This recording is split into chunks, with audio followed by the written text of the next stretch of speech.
Hello everyone, welcome back to IGNOU exams. आज मैं आपको इग्नू के course BABG 171 understanding BR Ambedkar करवाऊंगी और इसके मैं इंपॉर्टेंट क्वेश्चंस ही करवाऊंगी क्योंकि अभी इतना टाइम नहीं है कि पूरी बुक को हम कर पाएँ और मैंने बहुत लेट इसको स्टार्ट किया है। तो देखिए, मैंने इसमें एक क्वेश्चन लिखा है, यहाँ पे है क्वेश्चन आपके पास में।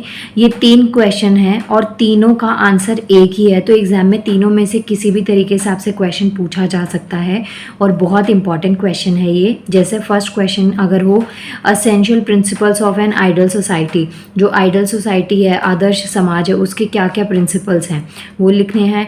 या what is ideal society according to Ambedkar, BR Ambedkar के अकॉर्डिंग आइडल सोसाइटी क्या है। और या फिर आपको कैरेक्टरिस्टिक्स बतानी है इक्वेलिटी, लिबर्टी और फर्टेनिटी की। तो ये तीनों क्वेश्चन के आंसर आपको एक क्वेश्चन से ही देने हैं, तीनों में से किसी भी तरीके से आपसे एग्जाम में पूछा जा सकता है। आंसर को समझाती हूँ मैं आपको। देखिए, अगर आपके पास में बुक है तो अच्छी बात है, अगर बुक नहीं है तो भी कोई दिक्कत नहीं है, आप इसमें वीडियो को पॉज करके भी इस आंसर को लिख सकते हैं। जो अंबेडकर जी है ना, उनके अकॉर्डिंग आइडल सोसाइटी या फिर कास्टलेस सोसाइटी और या फिर जो प्रिंसिपल ऑफ जस्टिस जिस सोसाइटी में वर्क करे, ये तीनों ही सोसाइटी एक सोसाइटी का टाइप है यूजुअली जिसमें जो आदर्श समाज है उसकी बात करी जाती है। Ambedkar in his work annihilation of caste, जब इन्होंने ये समझाया था कि जो कास्ट सिस्टम है उसको अबॉलिश करना चाहिए, एनिहिलेशन होना चाहिए, जाति का विनाश होना चाहिए, कास्टलेस सोसाइटी होनी चाहिए, तो उन्होंने अपना आदर्श समाज भी उसी में समझाया था कि आइडल सोसाइटी क्या होती है। He shows how very relevant are in the context of Indian society, which is divided into caste and religious communities. जो कास्ट जो सोसाइटी है ना, उसको कास्ट और रिलीजियस कम्युनिटीज़ में डिवाइड किया गया है, जो कि काफ़ी हद तक बहुत ही बुरा भी है और अच्छा भी है, बट ज़्यादातर इसके नेगेटिव इम्पैक्ट्स हैं, जो कि अम्बेडकर जी चाहते थे कि आइडल सोसाइटी में ये चीज़ नहीं होनी चाहिए। Each caste group tends to create its own distinct type of like mindness. हर एक कास्ट का ना अपना एक माइंड होता है, एक अपना एक मतलब कि सोचने का तरीका होता है, अपनी तरीके से चीज़ों को उनको फॉलो करना पड़ता है। तो which depends upon the extent of communication and participation. तो ये जो माइंडनेस होता है हर एक सोसाइटी का, कास्ट का, तो वो बेसिकली कम्युनिकेशन और पार्टिसिपेशन के ऊपर डिपेंड करता है। अगर हम अंबेडकर के वर्ड्स में पढ़ें, जो आइडल समाज है, आइडल सोसाइटी है उसको, तो ideal society should be mobile, should be full of channels for conveying a change taking place in one part to the others and what happening at one part and it should be conveyed to other part. In ideal society there should be many interests consciously communicated and shared. There should be varied and free points of contact with other modes of association. In other words there must be social and endosmosis. देखिए, यहाँ पे इन्होंने क्या चीज़ बताई थी according to BR Ambedkar. जो ideal society है ना, वो मोबाइल होना चाहिए, मीन्स कि फिक्स नहीं होना चाहिए, उसमें मूवमेंट होती रहनी चाहिए। उसके एक हिस्से में, एक पार्ट में जो चेंज आ रहा है या जो चीज़ हो रही है उसको पहुँचाने, उसको दूसरे पार्ट तक भी उसकी खबर होनी चाहिए, नॉलेज होनी चाहिए। उसके लिए बहुत सारे चैनलों से वो भरा होना चाहिए। मीन्स कि जैसे आपने पढ़ा था ना मीडिया एंड कम्युनिकेशन में, कि बहुत सारे मीन्स ऑफ कम्युनिकेशन होने चाहिए, संचार के साधन बहुत सारे होने चाहिए। तो यही चीज़ यहाँ पे भी इन्होंने बताई है। इसके अलावा जो एक आइडल समाज होता है ना, वो बहुत सारे जो ideal society there should be many interest consciously communicated and shared.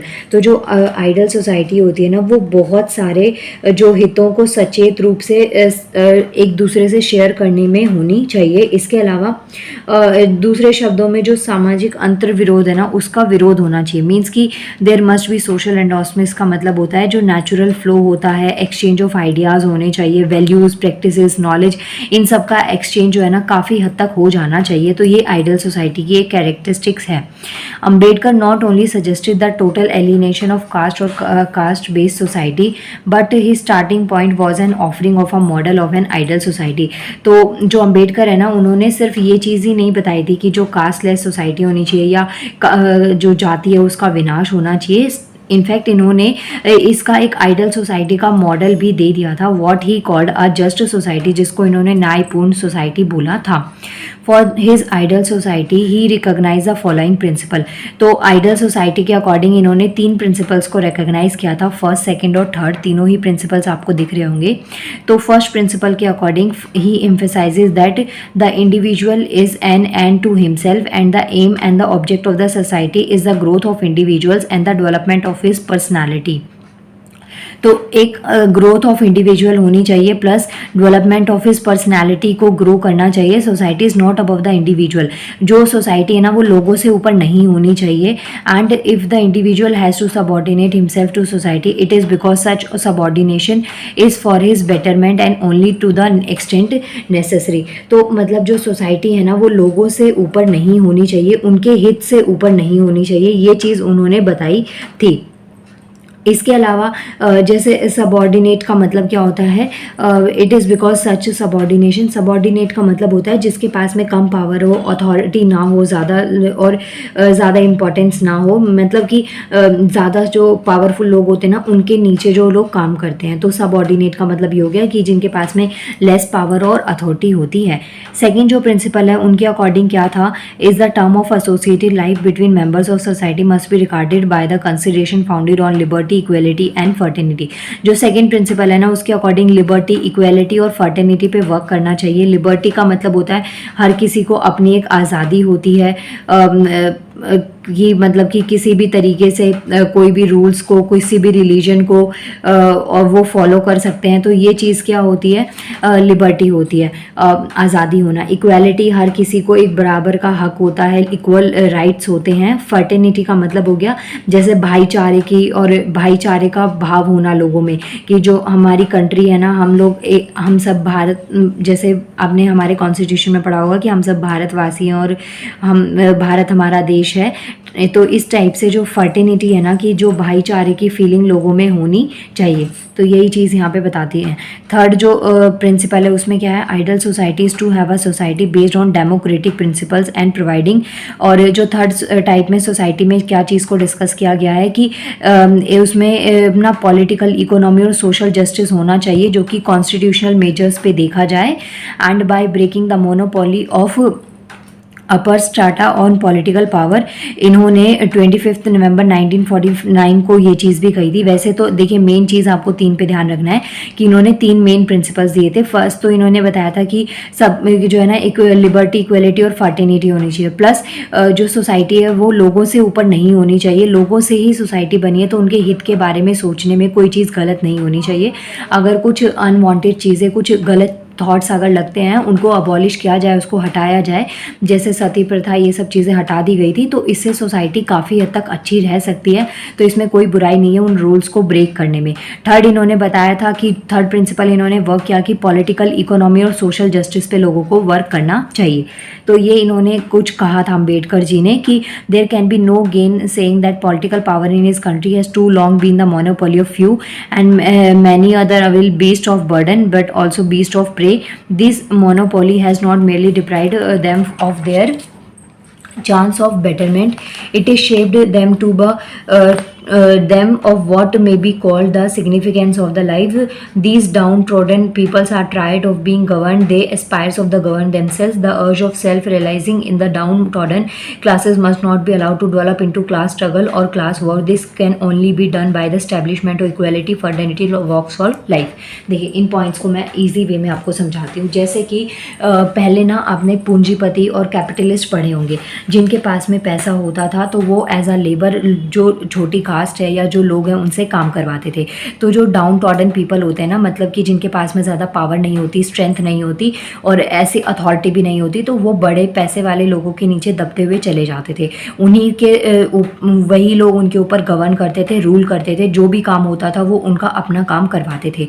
तो ये चीज़ में उन्होंने, अम्बेडकर जी ने बोला है कि ये कहीं काफ़ी हद तक गलत है। प्लस इसकी वजह से जब लोग ये चीज़ रियलाइज़ करने लगे कि हाँ अब हमें हमारी जो फ्रीडम है, लिबर्टी है, वो चाहिए। तो इसकी वजह से क्लास स्ट्रगल और क्लास वॉर हुआ, जो कि कार्ल मार्क्स ने इसके ऊपर अपने काफ़ी ज़्यादा व्यूज़ दिए थे। तो ये चीज़ इसमें बता रखी है कि जो लोग हैं ना, उनको अपनी मर्जी से जीने का राइट होना चाहिए, वो अपने आप को गवर्न करे, ना कि किसी और की वजह से किसी और नीड को पूरा करने के लिए उन्हें कोई और उनके ऊपर रूल करे। तो ये चीज़ काफ़ी हद तक गलत है और ये एक आइडियल सोसाइटी का पार्ट नहीं है, जहाँ पे जाति पाति के नाम पे और लोगों को कैपिटलिस्ट लोग दबाते आ रहे हैं। तो ये चीज़ें एक आइडियल सोसाइटी का सपना नहीं है जो अंबेडकर जी ने देखा था। तो उनके अकॉर्डिंग हर कोई इक्वल होना चाहिए, सब में एक इक्वालिटी की, भाईचारे की भावना होनी चाहिए। इसके अलावा जो सोशल ऑर्डर है, ऑल्टरनेटिव विजन, ये बेस्ड होना चाहिए जस्टिस, लिबर्टी, इक्वालिटी और fraternity plus alienation of cast. तो इन सबसे लेस जो सोसाइटी होती है वही एक आइडियल सोसाइटी है, जहाँ पे जस्टिस मिले सबको, लिबर्टी होनी चाहिए, इक्वालिटी होनी चाहिए, भाईचारा होनी चाहिए, प्लस जातिवादी को हटा देना चाहिए। तो ये इन्होंने 3 थॉट्स इनके बता रखे हैं, लिबर्टी, इक्वालिटी और फर्टेनिटी। तो लिबर्टी में देखिए क्या चीज़ इन्होंने बताई है। According to Ambedkar, liberty includes civil liberty, political liberty. Civil liberty का मतलब क्या होता है कि कहीं पे भी जा पाना, कहीं कोई भी जो आपके थॉट्स हैं आप उनको प्रेजेंट करना। लिबर्टी ऑफ स्पीच, जिसमें आपके थॉट्स है, रीडिंग है, राइटिंग है, डिस्कशन है, तो आपको बोलने का अधिकार होना चाहिए, अपने थॉट्स को रखने के राइट होना चाहिए। इसके अलावा liberty of action, liberty, political liberty consist the right, जैसे हमारे जो कॉन्स्टिट्यूशन में हमें बहुत सारे राइट्स मिले हुए, तो हर किसी के लिए वो इक्वल राइट्स है, तो उनको पालन करने का सबको एक बराबर हक होता है। तो इन सब चीज़ों की लिबर्टी होनी चाहिए अकॉर्डिंग टू अंबेडकर। इक्वालिटी की अगर बात करें तो nature and manifestation of fundamental characteristics which appear in all the human beings are summed up in the phrase moral equality. Therefore in the essence of phrase moral equality, जैसे कि जो ethical values होते हैं, लोग जो society है ना उसमें लोगों की अपनी एक रिस्पॉन्सिबिलिटीज़ होती हैं, तो वो उसी के अकॉर्डिंग ही रहें। ऐसा नहीं है कि जो पूंजीपति है, कैपिटलिस्ट लोग हैं, वो लोगों को अपने अंदर दबा रहे होते हैं। तो ये चीज़ नहीं होनी चाहिए। इसके अलावा फर्टेनिटी का मतलब क्या है, भाईचारा जो होता है। तो ये सब कुछ एसेंशियल एटीट्यूड्स ऑफ रिस्पेक्ट होते हैं जो कि होने चाहिए सबके अंदर, और ये इन्होंने एक आइडियल सोसाइटी में बताया था। तो इन पॉइंट्स को ऐड करके आप ये एक अच्छा सा आंसर अटेम्प्ट कर सकते हैं। और प्लीज़ मुझे कमेंट करिएगा कि आप चाहते हैं इस सब्जेक्ट की वीडियोस तो मैं आगे रिकॉर्डिंग करूं, अदरवाइज़ मैं नहीं करूंगी। एंड मिलते हैं नेक्स्ट वीडियो में। Thank you so much.